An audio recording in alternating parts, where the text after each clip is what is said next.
Ngayon, hindi nila napansin ang isang nilalang na matagal na nagtatago sa tingin at tahimik na saksi sa naganap na labanan.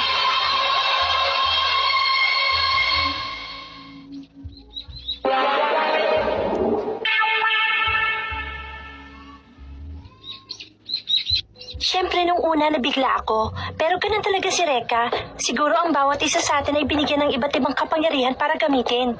Naku, Ana, sorry ha. Mas matibay ka pala kesa sa akin. Hindi na ako ngayon mag-aalala pa. Wala yun. Salamat. Pero, Ana, alam mo, para kasing hawak ko pa rin yung kapangyarihan ko sa hangin. Nararamdaman ko pa. Siguro, lilipasin ito pagkalipas sa ilang araw. O baka naman gawa-gawa pa rin ito ng babaeng nakaaway natin kagabi. O sige na ha, bye! Ha? Si Reka yun ah. Teka, may kailangan ka ba sa akin? Hindi mo pa ako nakikilala. Ang pangalan ko ay Dylan Mikagami. Gusto sana kitang tanungin tungkol sa nangyari kagabi. Anong ibig mong sabihin? Kagabi? Naku, parang awa mo na. Huwag mo kayo susumbong. Hindi ko na uulitin. Hindi ko naman alam na magagalit ang principal natin ng sulatan ko ulo ng kalbong yun eh. Hindi yun, no? Siguro nalaman mo na kinopya ko sa notebook ni Ira yung sagot ko sa homework. Ikaw ang bahala. Kung ayaw mong banggitin ng tungkol dito, Ha? sinisiguro ko, maaalala mo ito mamaya. Akala mo kung sino? Sino siya? Paano niya nalaman ang tungkol kagabi?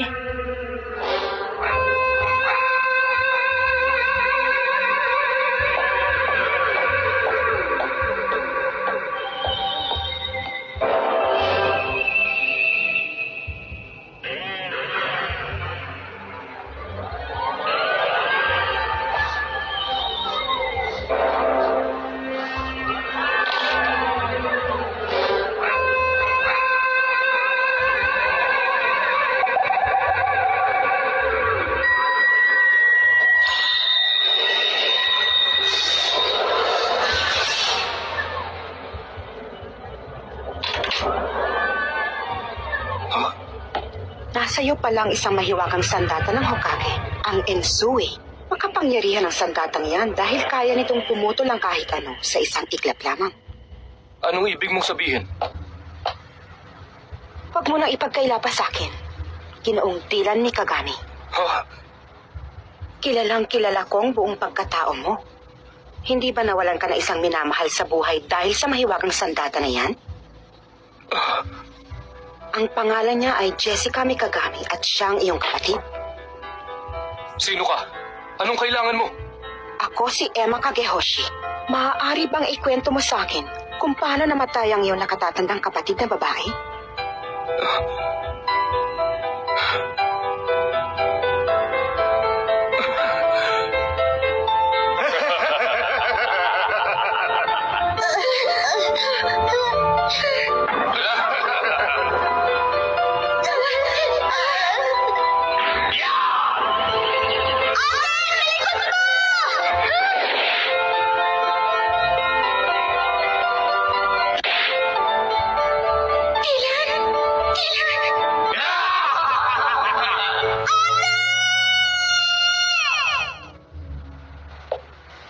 Matagal lang nangyari yun.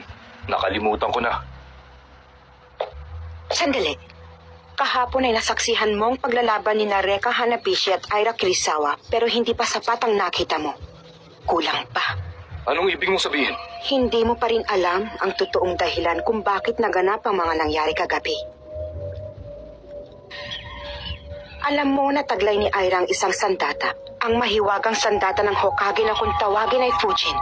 At nakita mo naman kagabi kung paano ito kinukuha ni Reka sa kanya ng sapilitan. Hindi mo ba naisip na magkatulad ang mga pangyayaring ito nung gabing masawi ang iyong kapatid sa kamay ng mga masasamang tao? Tama na. Alam ko naman gusto mo lang na maglabang kaming dalawa ni Reka. Pero hindi ako tumatanggap ng utos kahit kanino pa man.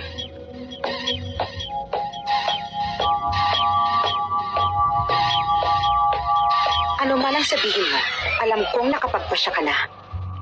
Lalabanan mo si Reka gamit ang mahiwagang Ensui.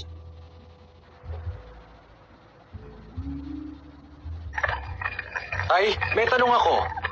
Totoo ba talaga ang sinabi mo na siya ang nanay ko? Gave birth to me, right? Ha? Sabi mo huwag kang I told manigarilyo you habang before, gumagawa no ng smoking paputok, around the fireworks. And I told you not to forget who's in charge around here. Bigla mo akong tinanong ng ganyan. Aray ko po. Siguro naman walang duda na nanggaling ka sa akin, hindi ba? Ewan ko. Bakit? Ano yun? Parang pakiramdam ko may nakatingin sa atin dito sa loob. Guni-guni mo lang yun. Eh sino naman magkakainteres sa dalawang poging lalaki sa bahay na ito? Mabuti pa, ipili mo na lang ako ng sigarilyo nang may pakinabang ka naman dyan. O sige, ang tatay talaga oh. Ako yata ang may diferensya eh. Hindi maalis sa isip ko yung sinabi ng babae. Teka.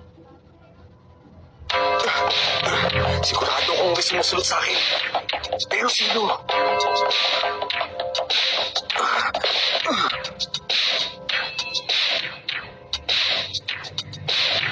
Naiinis na ako sa'yo, ha?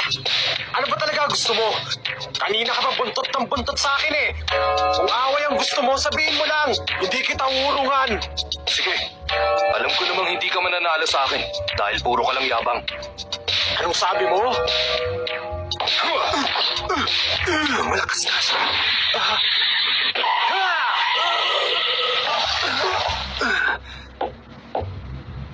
Ang mabuti pa, sagutin mo na lang ang itatanong ko sa'yo. Kilala mo ba kung sino ang pumatay sa babaeng ito? Prinsesa! Kung ganun, kilala mo pala ang babaeng ito. Hindi. Nabigla lang ako dahil yung babae sa larawan ay kamukha ng prinsesa ko. Sabihin mo na! Huwag ka na magkunwari pa sa akin. Nasaan na ang mga kasama mong pumatay sa kapatid ko? Nasaan?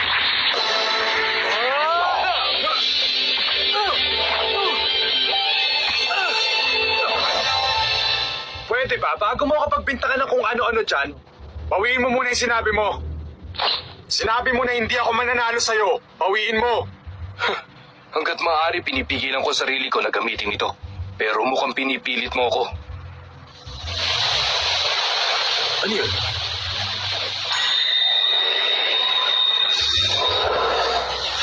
Ha?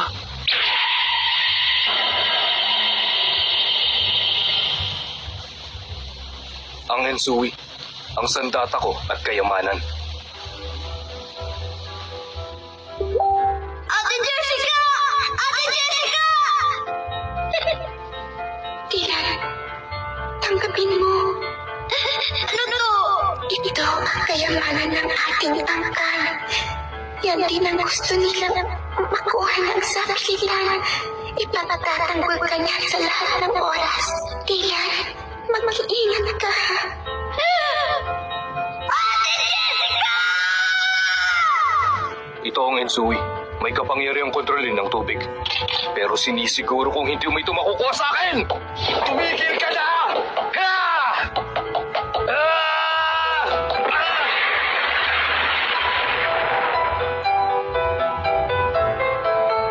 Ang apoy ko, nawala. Namamatay ang apoy sa tubig. Kahit sino, alam yan.